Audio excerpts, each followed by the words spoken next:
सबसे पहले मैं अपने गुरु भगवान शिव के चरण में प्रणाम करती हूँ। अपने आदि शक्ति मैया भवानी के चरण में प्रणाम करती हूँ। अपने साहब दीदी के चरण में प्रणाम करती हूँ। इस धरती माता को बार बार नमन करती हूँ। यहाँ चर्चा स्थल पर आए हुए का गुरु भाई का गुरु बहन के चरण में मेरा प्रणाम है। मेरे प्रणाम को स्वीकार करें। इस धरती माता को बार बार नमन है। पहली बार इस मंदिर के बराबर में अपने गुरु साहब के संबंध में कुछ कहने सुनने का अवसर मिला। हमारा आपका अवसर बहुत सुंदर मिला। आप सभी भाई बहन का सहयोग मिला कि आप लोग के बीच अपने गुरु के संबंध में कुछ कहने सुनने का अवसर प्रदान हुई। शुभ अवसर मिला आने का। आप सभी भाई बहन का स्वागत अभिनंदन करते हैं। हाथ जोड़ करके मिलकर प्रार्थना करते हूँ कि हमारे प्यारे गुरु भाई गुरु बहन लोग इस ठंडी के बेला में अपना अपना मामूल समय निकाल कर घर द्वार बाल बच्चा छोड़ करके अपने गुरु भगवान शिव की चर्चा पर चर्चा में उपस्थित हुए। शिव का नाम ही कल्याणकारी, वो सबका कल्याण करते हैं। चाहे धरती के बालों हो, चाहे दानों हो, चाहे देवी हो, चाहे देवता हो, वो सभी को देते हैं। अभी हम लोग आ रहे थे, रास्ते में बात हो रही थी कि देखिए हमारे मनोज भाई ने कहा कि महादेव स्वेटर भी नहीं पहनते हैं। तो हमने कहा कि वो तो माला भी नहीं लेते, वो तो खुद सभी को सब कुछ देते हैं। आपने देखा है कभी उनको फोटो तस्वीर पर कि वो कुछ पहनते हैं? मिर्गा छाला लपेटे हैं, सरफ रखे हैं, उनके पास तो सब कुछ है। उनके कहा गया है कि दानियों में महादानी, ज्ञानियों में महाज्ञानी, पशुपतिनाथ, उमा महेश्वर, महाकाल, महादेव, वो सब कुछ के परे हो। लेकिन हम आप देखेंगे उनको तस्वीर फोटो के माध्यम से तो उनके पास कुछ नहीं है। सभी देवी देवता के पास तो हम लोग बहुत कुछ देखते हैं, लेकिन वो सबसे बड़ा ज्ञानी है, सबसे बड़ा महाज्ञानी है। जो धरती पर है वो महादेव नहीं है, जो नहीं है वही महादेव है। क्योंकि साहब ने बड़े अनमोल रतन हमारे आपके बीच में लिया कर रख दिया कि शिव जगत के गुरु हैं, आदि गुरु हैं, जगत गुरु हैं, गुरुओं के गुरु महागुरु महादेव है। आइए जगत में रहने वाले एक एक भाई बहन के गुरु भगवान शिव हो सकते हैं। और देखिए हम लोग को घर बैठे साहब ने 3 सूत्र दे करके भगवान शिव गुरु से रिश्ता बना दिया। अपना गुरु और अपना शब्द बहुत खतरनाक होता है।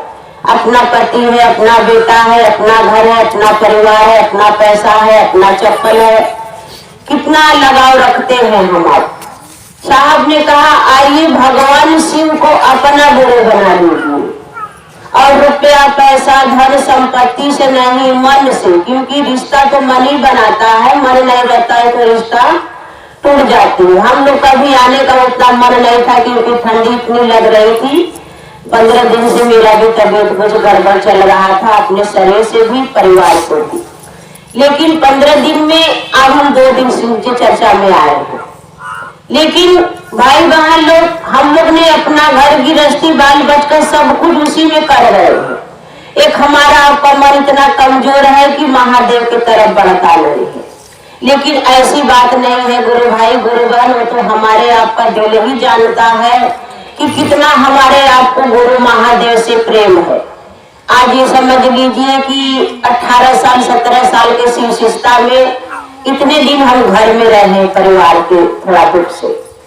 लेकिन वो तो मन हमारा आपका लगा रहता है कि शिव मेरे गुरु है, क्या मेरे गुरु का आदेश है, क्या मेरे साहब दीदी का संदेश है, उस पर हम आपको ध्यान देना है। साहब ने कहा आपको कुछ नहीं लगेगा, मात्र मन की खर्चा है। देखिए आज हमारे गुरु तो हम लोग ने भाई बहन इतने सुंदर गुरु को गुरु माना है साहब दीदी के 3 सूत्र के माध्यम से कि जो भी देवी देवता या ऋषि या महर्षि साधु महात्मा कितने कष्ट किए होंगे, कितने तप किए होंगे, अपना घर द्वार बाल बच्चा छोड़े होंगे, जंगलों झाड़ियों मठों में साधना आराधना किए होंगे, फिर भी महादेव नहीं मिले होंगे। किसी को मिले होंगे, किसी को नहीं मिले होंगे। लेकिन हम लोग को घर बैठे साहब ने 3 सूत्र दे दिया कि 3 सूत्र करने से आपके गुरु भगवान शिव हो सकते हैं। क्योंकि साहब ने जब शिव को गुरु बनाया था तो देखिए हम लोग को पहला सूत्र में साहब ने कहा ना कि अपने गुरु से दया की याचना करिए। साहब भी हम आ रहे थे तो भैया ने चर्चा दे रहे थे तो बोले साहब ने 2 बजे रात को स्मशान में एक सोच एक विचार ले आया। गांधी जिला के स्मशान में आरा लो और उसी सोच में सोच लिए कि देखिए 13 साल तो बीत गया, 13 गुरु से ठगाए, सब कुछ खत्म हो गया, कुछ भी बेकार हो गया, कुछ हासिल नहीं हुआ। यह चमत्कार सीखने की स्थिति में 2 बजे रात को साहब ने स्मशान में बालू में लेटे लेटे याद कर रहे कि मैं कहाँ फंस गया।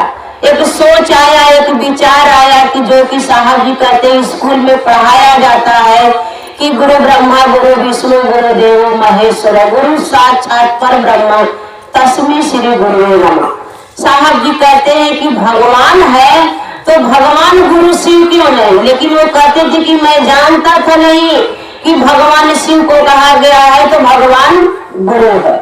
वो इस श्लोक के माध्यम से शिव को गुरु बनाए कि गुरु ब्रह्मा होते हैं, विष्णु होते हैं, गुरु महादेव हैं। तो चलिए भगवान ही को गुरु मान लेते, आज से भगवान को गुरु मान लिए। साहब जी कहते जब गुरु मान लिए तो क्योंकि सारी दुनिया, साहब में कहते सारी दुनिया एक तरफ, हम अकेले मारा जाएंगे चाहे जो कुछ होगा। लेकिन साहब जी कहते कि मेरी शर्त होती थी कि शिव मेरे गुरु है तो गुरु रहेंगे। आज से मैंने शिव को गुरु मान लेंगे और अब किसी से नहीं पढ़ेंगे, किसी के पास नहीं जाएंगे। मेरा नया स्कूल हो गया, नया मास्टर हो गया, नया किताब हो गया, जो नया मास्टर पढ़ाएगा वही मैं पढ़ूंगा। लेकिन शिव को गुरु मानने के बाद साहब जी कहते हैं ना कि जब शिव को गुरु नहीं माने थे तो मैं इतना नहीं परेशान था जितना शिव को गुरु मान करके परेशान हो गए। आज हम लोग पहले की स्थिति देखे है ना कि दीदी लोग ने, भैया लोग ने कितना जब शिव को गुरु मान लिए तो जो उनके ऊपर परेशानियां था, बहुत खेलते थे कूदते थे। हम तो बहुत लोग का मार खा गए हैं। पहले हमको तो कोई दिक्कत नहीं था लेकिन वो हाथ गोड़ पटकती थी, सर को पटकती थी दीदी लोग, तो कुछ लोग तो हट जाते थे लेकिन हमको डर नहीं लगता था, बहुत लोग को मार खाए। तो गुरु भाई गुरु बहन लोग, साहब जी का वही दशा था कि जितने मैंने शिव को गुरु नहीं मानकर परेशान था उतना शिव को गुरु मान करके परेशान हो गए। लेकिन साहब जी कहते हैं चाहे कुछ भी हो जाएगा, अब तो नया मेरा गुरु हो गया, नया मेरा किताब, मेरा मास्टर हो गया, जो पढ़ाएगा मैं वही पढ़ूंगा। देखिए भाई बहन, साहब ने भगवान शिव को गुरु बनाए थे सन 74 में, और देखिए सन 75 में साहब को सिंधेश्वर मंदिर में, अरे सिंधेश्वर थोड़ी मैदान में जो कि ताली का गुच्छा घुमा रहे थे आम के नीचे, नमो पर चढ़ा शिवाय पर उतर गया, दूसरा सूत्र साहब को मिला था। और साहब जी कहते हैं कि सन 76 में सन 76 में महादेव को प्रसाद खिलाए थे जो सिंधेश्वर मंदिर में, जो कि वहां पर साहब जी कहते थे कि कुछ लोग कहते हैं कि शिव को गुरु बनाया है, शिव साहब जी कहते शिव को गुरु माने हैं, मेरे घर महादेव प्रसाद खाते हैं। कुछ लोग कहते थे कि देखिए ये तंत्र मंत्र वाला आदमी है, स्मशानी है, इनके घर में भूत प्रेत लोग आते हैं और प्रसाद खाते हैं घर पर, तो कहते हैं महादेव खाते हैं, महादेव खाते हैं। चलिए सिंधेश्वर मंदिर में सिंधेश्वर ऋषि का स्थापना किया हुआ मंदिर है, वहां पर महादेव प्रसाद खाएंगे तो हम लोग शिव को गुरु मानेंगे, जानेंगे कि हाँ भगवान प्रसाद खाते हैं। और देखिए आप लोग सुने हैं कि महादेव को प्रसाद साहब ने खिलाया सिंधेश्वर मंदिर में, और मधुपुरा के धरती पर जो कि श्रृंगी ऋषि का स्थापना किया हुआ मंदिर था। और 50 रसगुल्ले में 35 रसगुल्ला कट गया और 15 रसगुल्ला महादेव ने खाए थे। बाएं से दाहिने तरफ थाल भी चला आया। भाई बहन लोग, तो कुछ लोग ने भी वहां पर भी साहब जी कहते, कुछ लोग ने कहा प्रसाद बांटने के लिए, कुछ लोग ने साहब ने कहा जो खाएगा प्रसाद पागल हो जाएगा। और उस समय मंदिर में प्रसाद रखते समय साहब को तंत्र मंत्र कुछ भी नहीं ख्याल था। रखते समय साहब ने कहा बुढ़ऊ इज्जत रखी है। देखिए पट को बंद हुआ, महादेव ने प्रसाद खाए। तब साहब ने कहा कि देखिए अपने गुरु शिव से कुछ ले सकते, यानी दया मांग सकते हो। वो दया किए, प्रसाद खाए तो दया कर दिए।